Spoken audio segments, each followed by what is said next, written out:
And Warm Trophy Kids presented by Bad News Media. It is December 30th, the college football playoff episode. We have brought back Liddell. I apologize for those who are watching. You are currently seeing my bedroom because I'm stuck with COVID and it is an absolute disaster right now. But how are we doing today, good sir?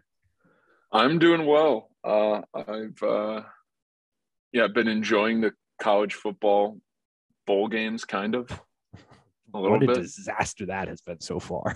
I mean, It's just like you don't know who's playing every night. It's we all know the games like pre-Christmas always suck. yeah, Actually, really just pre-New Year's Eve they always kind of suck, but I'm still watching because that's what we do. correct. Absolutely. Have it on when they're not getting canceled for COVID reasons or like these kind of antiquated rules that we have there that aren't adapting with the times and players opting out. I mean, today, perfect example, two games that should have some intrigue, but with guys missing in COVID, you got Iowa State, Clemson, Oregon, Oklahoma, both games that have interest in, but like this point, who knows who's going to end up playing in those games? Yeah. It's the same thing. Oh, go ahead. I was going to say, for example, with Oregon I can never pronounce the defensive lineman's name. Is he playing? No, Thibodeau's out. He opted out. So they're their best corner. And they don't have a head coach because Danny Lang is coming over from Georgia and he's not there yet because he's prepping with Georgia. Not that he'd be able to coach in the game anyway, but at least be around the program.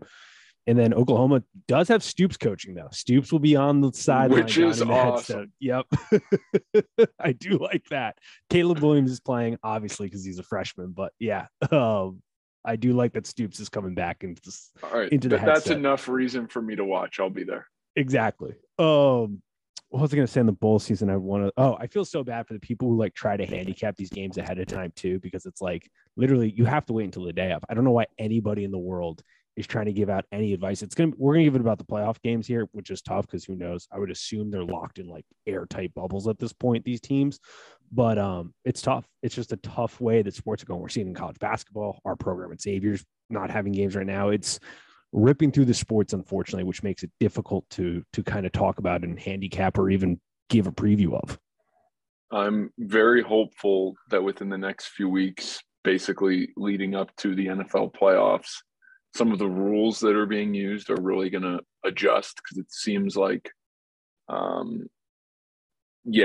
rules were made a year and a half ago and the science isn't really supporting the rules that were there. So hopefully we see some adjustments and we don't have a playoff game where a starting quarterback has to sit out due to COVID or whatever it might be, which is a definite possibility. Hopefully we don't have to live in that world.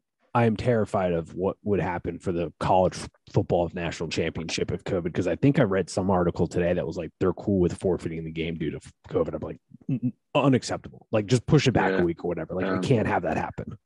Yeah, the SEC will find a way to make sure that does not happen. We hope. Very true. Very true. I think that's a good leading point. Let's talk about the games. You're actually going to be at the UC Bama game. That is where we'll start. Very jealous of you on that point. Yep. The line right now, it opened. Some shops have had it at about 2 scores. It's now kind of everywhere has got it at about 13.5. We'll see what the public does here. Everybody's gonna be home Friday for the most part, where the money will come in. But the line's at 13.5. Over unders 57.5. I'm not gonna lie. When I was breaking down this game, and this is a very obvious statement, people are gonna be like, "Yeah, no shit." It's hard to find edges for UC here because you're going against the SEC. The talent pool is way bigger on paper. There are just tons and tons of mismatches, but they're a 2-point underdog right now, even though Alabama came out this week like we're the underdog. I know that you had some confidence going into it. There are some matchups that are interesting here. Give me your opening take, at least for this game, before we go diving into each side of the ball here. I'm hopeful, but not like it's super realistic. I anticipate Cincinnati to lose, which is okay. I think for Cincinnati, like the goal was to get here. Anything that happens after this is like icing on the cake, really. Great. Yeah. So I think most Cincinnati fans are traveling down with like a sense of optimism, but also a little realistic that it's probably not going to happen. That being said, the last time Cincinnati was in this position was like almost 10 years ago to the day, or 9 years ago to the day, something like that. It was the number 3 team in the country. Cincinnati Pike led by era. Tony Pike. Yeah. Yeah. Some throwback names for you. Marty Gilliard, my favorite football team of all time. But they went against a Florida team with the likes of Tim Tebow, Riley Cooper, Aaron Hernandez, Marquise Pouncey, Joe Hayden, Carlos Dunlap. The list goes on and on. Like, it's an absolutely absurd team. Yep. And not a lot of people remember that was the number one team in the country coming off a national title all season. And then they played Bama in the SEC title game, similar to a Georgia this season. And they lost to Bama in the title game. So Cincinnati got stuck with them, got absolutely trounced. So that is definitely in the back of every single Cincinnati fan that I talk to's mind. But the difference this time is that team was led by offense and the defense was horrific. And this time it's kind of the opposite, where it's led by a great defensive unit, which I think can help keep you in any game. And this offense is decent. They have a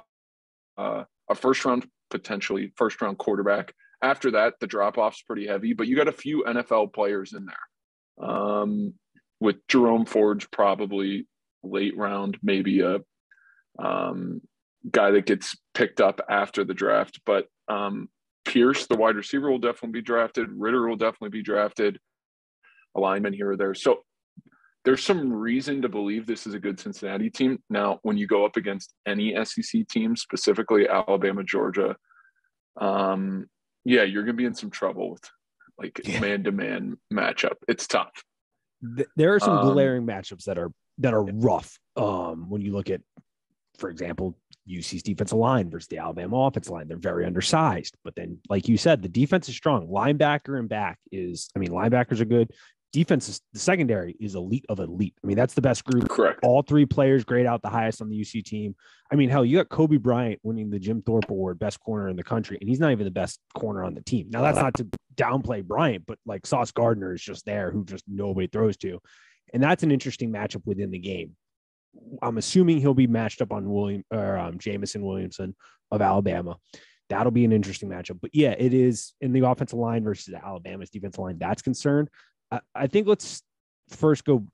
I think the weaker side, the bigger glaring mismatch, at least for me, UC's offense versus Alabama's defense. Do you think they can have any form of success here going up against that Alabama defense with what they're bringing? Like you said, the talent, it's good, but can it do really any damage against Alabama's defense?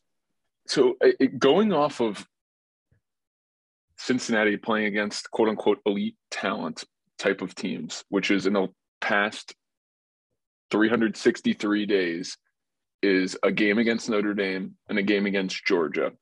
The offense wasn't great in either of those games, but in both games, they had big play capability. In the Georgia game, Jerome Ford, I believe it was in the first quarter, had a 75-yard run. Against Notre Dame, down the stretch, Ritter made a ton of big 20-plus type of throws. Specifically, a go route to Pierce has been Cincinnati's like go-to whenever they need anything, is like, we're just going to throw it up T. Higgins style and hope for the best. And it's been working. So I think those type of chunk plays are there. Those type of home run plays. I'm more worried about like the amount of 3-and-outs that are going to occur, because like the 7-8 yard style runs that are available against SMU and UCF and Memphis, those probably won't be available. So yeah, it's definitely a major concern for me, but I think like I'm hoping for like a mid-20s type of performance, and then just hopefully the defense can maybe get a score. So if we get, 3 touchdowns, 4 if you're lucky. So looking at upper 20s, and then maybe a defensive turnover can push you into the 30s. I think that's the world where Cincinnati could win this game, or at least keep it close. But maybe that's dreamland, because I can't remember exactly how many points they scored against Georgia last year, but I think it was like maybe lower 20s.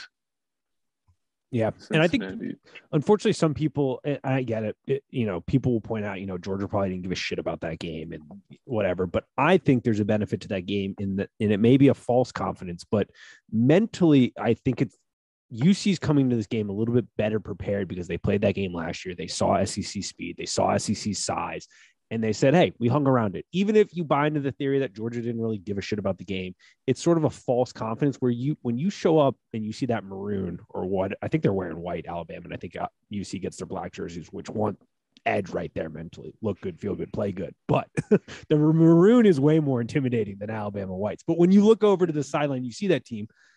I would have to imagine for most schools, it's kind of like a, oh shit your pants moment. Like, oh, we actually got to go play them. Sort of like that scene from like Friday Night Lights, the movie where they play Carter High School. It's like, oh damn, these dudes are big and fast. Different. Yep. But they played Georgia and they played them tough and they didn't throw up all over themselves. So there is that false confidence going into this game, I think, of like, you know what? We played an SEC team. We hung in there. They didn't just drum us out of the stadium. And that builds a little confidence. I like that you've mentioned Alex Pierce a couple. I think he's a guy that has not been highlighted a ton because this is a guy who gets up when it comes to contested footballs. This is a man that can go out and make a play and get up there, attack the ball at the high point. I don't think he's been giving enough credit as a weapon. He's great, but every time I listen or read anything, they don't seem to highlight that. I think that's a matchup where UC's got to take advantage. Trey Tucker's been good. I think you kind of hit the head on the nail, though, and these 3 and outs, you're not going to have a lot of success running the ball, I would assume, against this defensive line in Alabama in front 7, who's very big, fast, aggressive. They can sub in a ton of guys. UC's offensive line's been decent. You know, they're a top tier team when you look at like tackles for loss allowed. They're bottom of the barrel there. Like they do a good job, but they haven't played a team like this. It comes down to Desmond Ridder for me, and he's got to play out of the world. My biggest concern, Desmond Ridder does 2 things that are not good. First, his first halves have seemed to be terrible. I mean, you can correct me if I'm wrong, but he seems to kind of, you're right. Lights are a little bit too big, a little jittery, and then second half rolls around, he's good. You got to be good in the first half. And second of all, he progressively gets violently worse as the downage gets tougher because on third down versus first and second down, he's bad. I mean, he's got a rating of 99.3. He's absolutely terrible. He's only completed 44% of his passes on third down. First down and second down, he's fantastic. I think that's sort of the key. And I think, you know, if I'm saying this, Nick Saban knows it though. Being aggressive on first down, throwing the ball, which they've done, using play action on first down is sort of the way you get going. But that's the other concern. You're going up against Bama, who's got a month to prepare for this. Can Ridder kind of have the performance that you need to keep them in this number, do you think? That's it's really strange because when you think of a school like Cincinnati, the idea of having a first round caliber quarterback is like unheard of. So you would think everybody is in love with him, and this is all respect to Desmond Ridder, but I don't know one Cincinnati fan who like seriously thinks Ridder is like that great. Every single person complains about it because he misses a lot of throws. Like you've said, on third down, he's pretty horrible.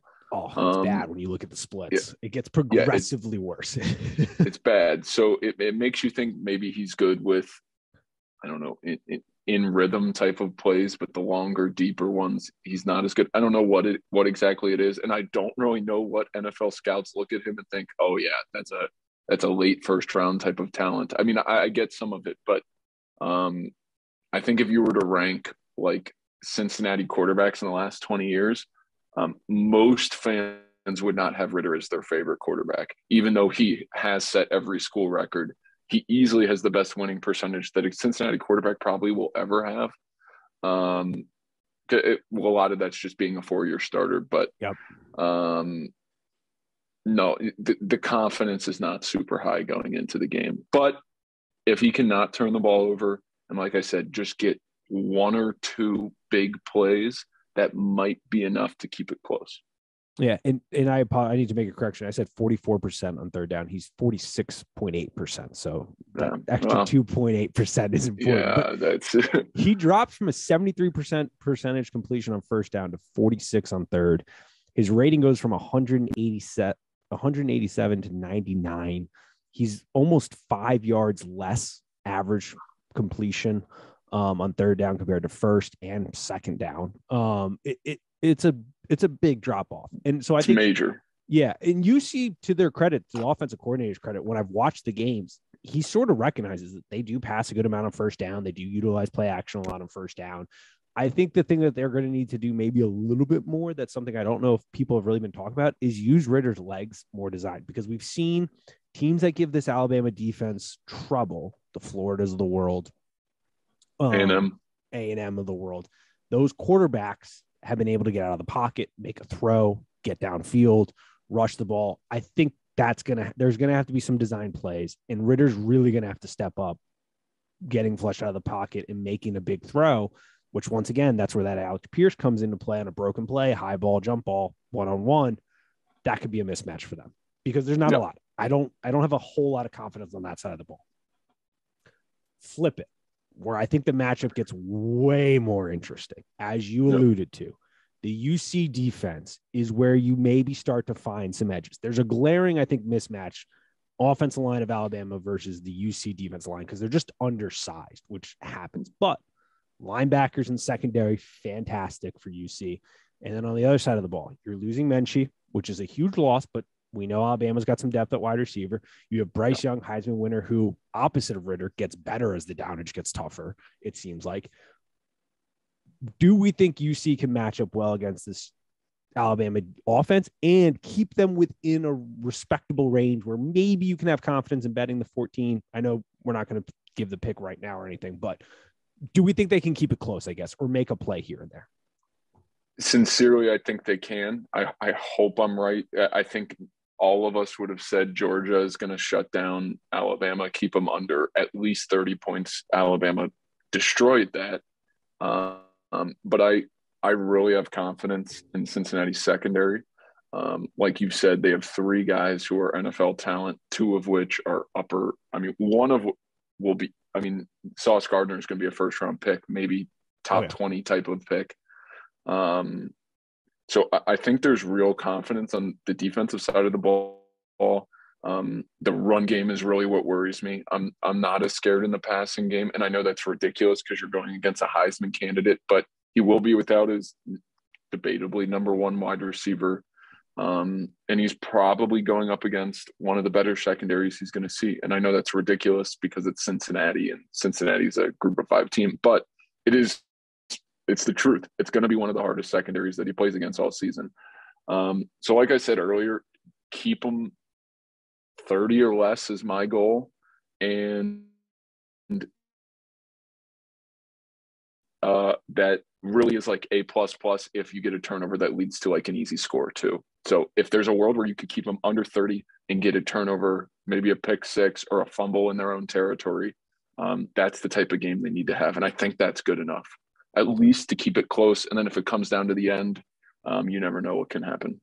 I don't disagree with that at all. I mean, like you said, the secondary, between the three guys, Sauce Gardner, Kobe Bryant, and then Brian Cook's the safety, when that group of three is targeted, they're only completing 48% pass completion against those three. They've got 7 picks to 3 touchdowns. It's a shutdown unit. And for those of you who are like, oh, it's a group of 5, they haven't really played anybody, go rewatch some of those games.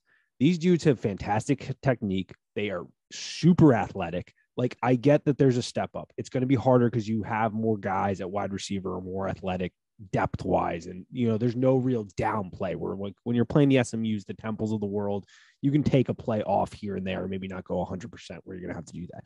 But these guys are phenomenal. And we've seen Alabama struggle against an Auburn secondary, who I would say this secondary is better than. And that's not a crazy thought. I think if you think that's a crazy thought, you really need to kind of do some homework here. Once again, I think you hit it perfectly. The threat here is the run game. Saban and that coaching staff, he's got more analysts than any program on the face of the planet here, are going to understand that their advantage is going to be running the ball here. That sort of helps with keeping it under 30. I have concerns, like I said, against the defensive line, but you've got good edge guys that can get to Bryce Young and make him uncomfortable. And I agree. It's more bend, don't break here. And I do think that this defense has the capabilities, and the matchups are going to be super interesting. I'm very excited for this side of the ball. One thing before we kind of get our last bit out here that I am very concerned about, and this does not bode well for UC. UC has no kicking game whatsoever. It is a weak spot. It's tough if you're going to look to bet UC. If you're looking for a shot to bet UC, their kicker is currently kicking under 50%. It's not good. And that could really bite them in the butt because I'm not even say win this game, keep it within the 14. You're going to have to get an all-out effort from every unit. And everybody's like, yeah, no shit. But like, there can't be any issues here. You can't even kind of stumble, I think. But, and some people will go, the offensive line for Alabama has been trash all year. They've had a month to get that better. They played better in the Georgia game. Like, I fully expect Alabama to look like Alabama here. I hope UC has also had a month. Let's see what Luke Fickell can do. He had a complete brain dump against Georgia last year. Learn from that.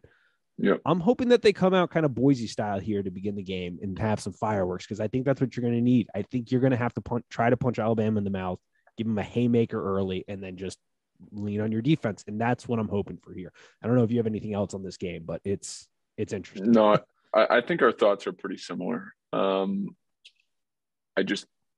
As someone that is paying a decent amount of money to travel, I hope it stays close. I hope we still have a game in the third quarter. And I think it's possible. I do think Cincinnati is a good football team. Same.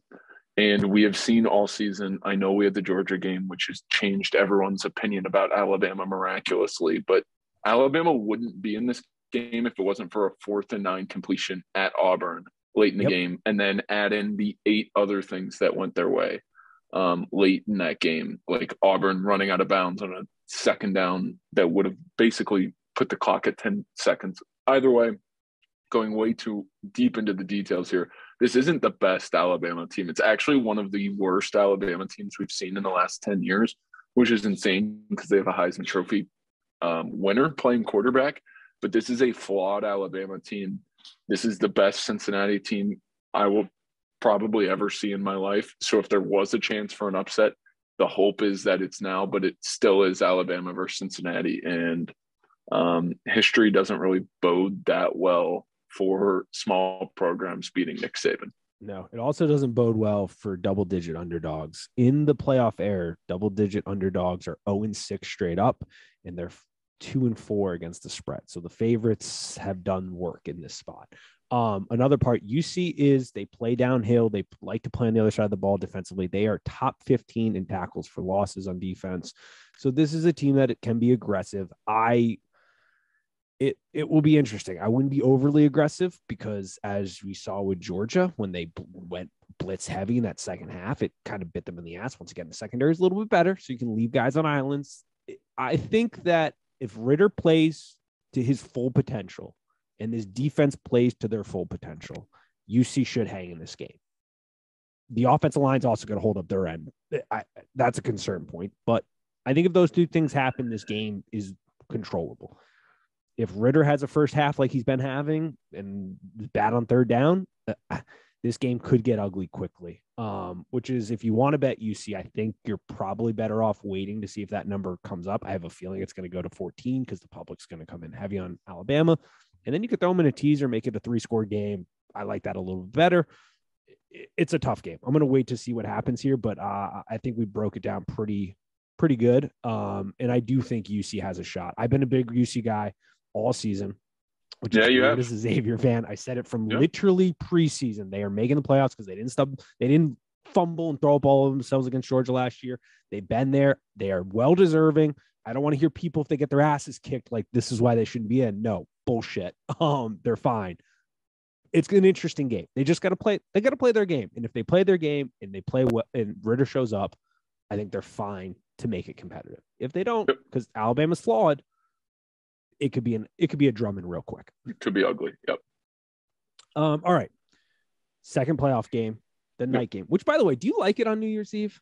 Hate it. Same. Okay. Hate it. The last thing I want to do at a New Year's Eve party is have to focus on football. Like I spend so much of my life focusing on football already. New Year's Eve is a night to not have the TV on for the most part. Like I just want to go talk to people instead. I don't know. Like, have you ever watched like a good sporting event on New Year's Eve? Like, it's always been horrible. Yeah.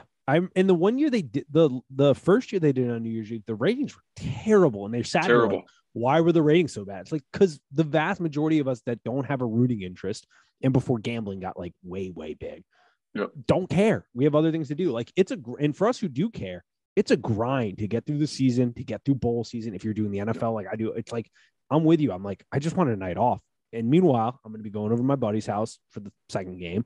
And we're going to be sitting around to watch that second game until either it gets out of control or it's competitive until we start doing other things. Like I'm going to be glued to the TV. And I don't know. It also sucks if you're at the game and it starts at 7:30 on the East Coast. It'll probably get delayed a little bit if the first game is still going on. So we're looking at like an 8 p.m. start. There's a realistic chance the ball drops while you're in the stadium, and maybe it's like late in the fourth quarter in a close game. Like that just sucks. Yeah, it's terrible. If you put it the next day, people are hungover. They're on their couches. Like they're ready to watch. They're eating. Like it's a better deal. Like to have it. Yeah, growing up, January 1st was football heaven. Yeah, you had the Rose Bowl. Perfect. You had usually a Fiesta Bowl, Sugar Bowl at night. Like that's as good as it gets. And I would love for the playoff to always be January 1st. Correct. And ever since I've been old enough to go out and drink, the next day sitting around hungover watching football has been phenomenal. Like that's it's the I best. look forward to it. Yeah, it's the absolute best.